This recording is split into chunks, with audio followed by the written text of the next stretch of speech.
What are the benefits of using coconut shells in making industrial bricks? 1. Lightweight.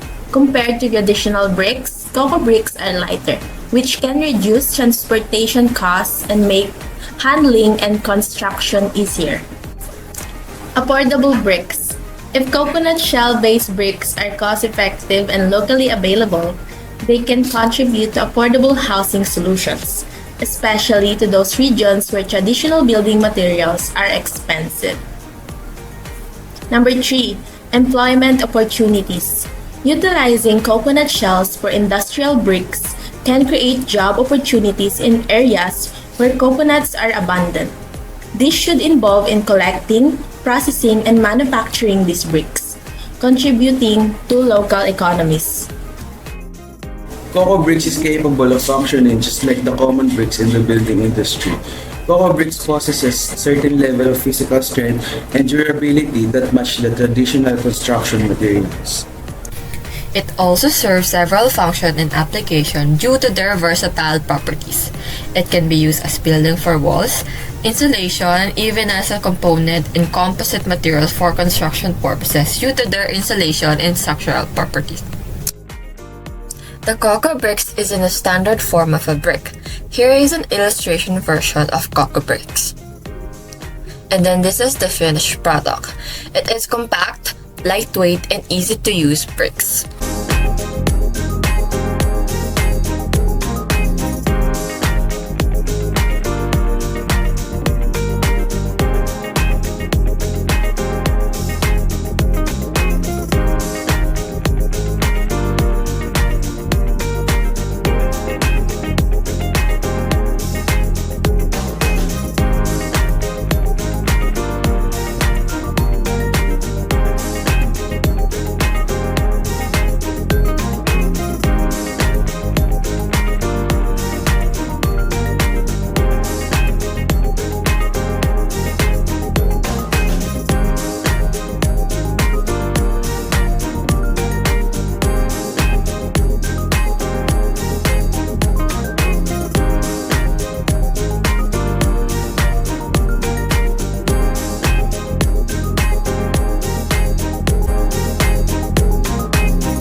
For the product testing, the researchers conducted two tests, which are the drop test and the absorption test. The following is what we have gathered. The durability of various brick composition is assessed through a drop test, with bricks subjected to drops ranging from 1 to 5 feet. The resilience of each brick is determined by the height at which it breaks. If a brick can handle drops up to 4 feet without breaking, then it's considered to be a good quality. Here are the outcomes from the experiment for each brick during the drop test conducted in trial 1. Test 1, 2 feet. Go. Test 1, 3 feet. Go. Nag-rock. Yan. Test 1, 4 feet. Go. Basag.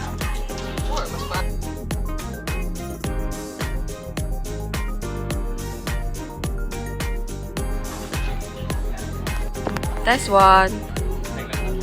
Go. 3 feet. Go. 4 feet. Go. Pasira.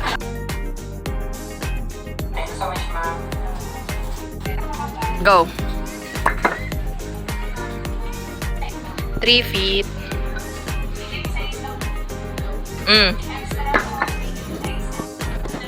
4 feet.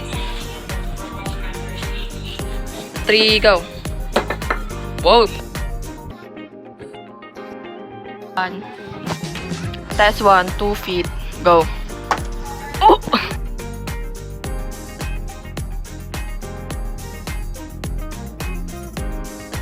For trial 2, here are the results of experiment for each brick during the drop test conducted.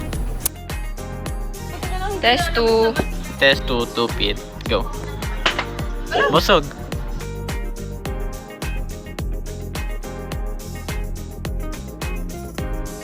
Test 2. 2 feet, go. 3 feet, go. 4 feet, test 2, go. Ooh.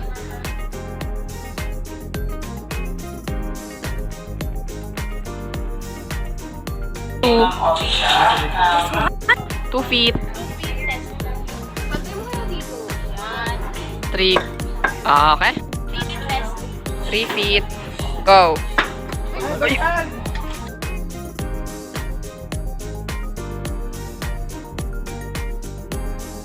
Number 2. Test 2 feet. Go. Test 2, 3 feet. Go.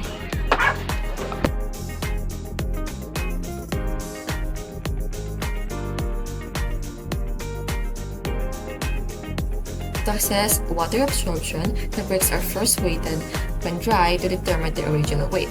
Each bricks is then submerged in water for 24 hours. After removal from the water, they are air dry for 15 minutes under sunlight to remove excess water. The difference between the dry and wet weights of bricks is calculated using this formula. Quality is determined by the amount of water absorbed. High-quality bricks absorb less than 20% of their weight in water. Here are the outcomes from the experiment for each brick during the water absorption tests conducted in trial 1. The researchers first weighted the bricks under dry condition before conducting the test. Here are the initial weight of each bricks before the absorption test. The researchers then added an equal amount of water to each bucket and let them sit for 24 hours.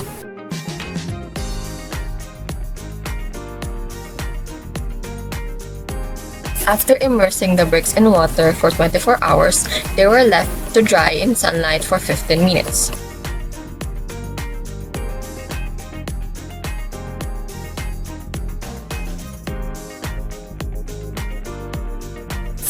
Here are the weights of each bricks after immersion in water after 24 hours.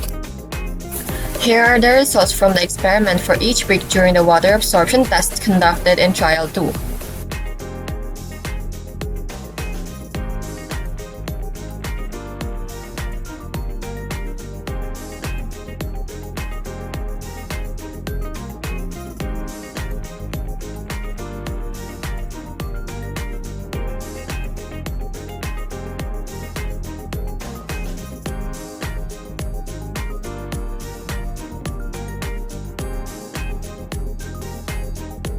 In conclusion, the control group and setup 1 with 0.5 kg and 1 kg of coconut shell ash were sturdy and durable, while setup 1 with 1.5 kg of coconut shell ash didn't hold up well to impact, suggesting lower quality.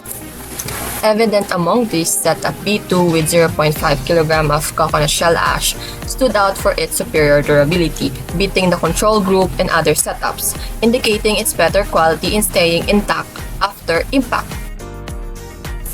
In conclusion, for the water absorption test, the result revealed the variation in water absorption among different brick composition. Setup B1 with 0.5 kg and 1 kg of CSA or coconut shell ash showed higher water absorption, implying lower quality. However, setup B1 with 1.5 kg of coconut shell ash showed moderate absorption, suggesting decent quality of bricks. In contrast, the control group and setup B2 with 0.5 kg, 1 kg, and 1 kg of coconut shell ash demonstrate low water absorption rate, indicating good quality bricks.